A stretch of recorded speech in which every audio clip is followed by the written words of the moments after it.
The Supreme Court has ruled against Joe Biden's plan to cancel student loan debt. I'm going to get you caught up to speed on the story in 1 minute, and then I'm going to give you my personal take as well as some reactions online. In a 6-3 decision, the court held that federal law does not allow the Secretary of Education to cancel what amounts to more than $430 billion in student loan debt. The Biden administration hoped to use the HEROES Act, which is the Higher Education Relief Opportunities for Students Act of 2003, which, according to the wiki, allows the U.S. Secretary of Education to grant waivers or relief to recipients of student financial aid programs under Title IV of the Higher Education Act of 1965, quote, in connection with a war or other military operation or national emergency. Chief Justice Roberts of the Supreme Court said, the authority to modify statutes and regulations allows the Secretary to make modest adjustments and additions to existing regulations, not transform them.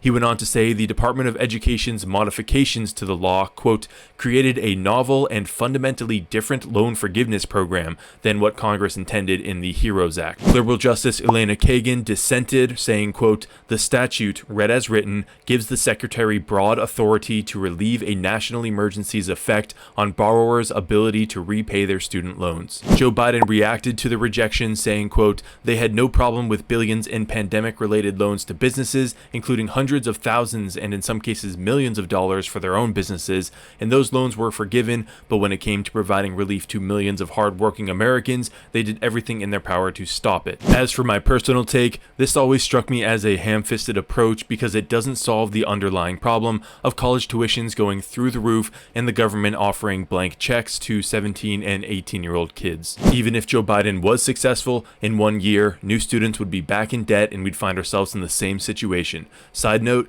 the two guys on the left, you made those signs a little too early. Let's check out some reactions on Twitter, and why not start with Hillary Clinton? She writes, the Supreme Court's recent rulings were sadly predictable for anyone who understands the hard right agenda. Of course, she's turning it into a left versus right thing instead of actually addressing the law itself or the ruling. Vivek Ramaswamy, who's running for president on the Republican side and is actually picking up a decent amount of steam, wrote, barely over 1/3 of Americans get a 4-year degree, yet Biden's student loan forgiveness plan would have forced every citizen to pay for anti-American gender studies majors. It's a regressive scam, yet another reason to shut down the U.S. Department of Education. So Vivek not pulling any punches there. Reuters reported that some 53% of Americans said they support Biden's debt relief, with 45% opposed, according to a Reuters Ipsos poll from March. I think in most cases, whether or not you support this comes down to whether or not you personally have student loans.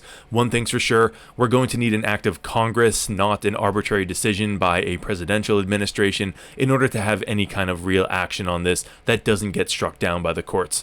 If you found this video informative, please support the channel by hitting that like button and subscribe to catch all the interesting stories and news. My name's Ryan, this is NewsRye. I'll see you in the next one.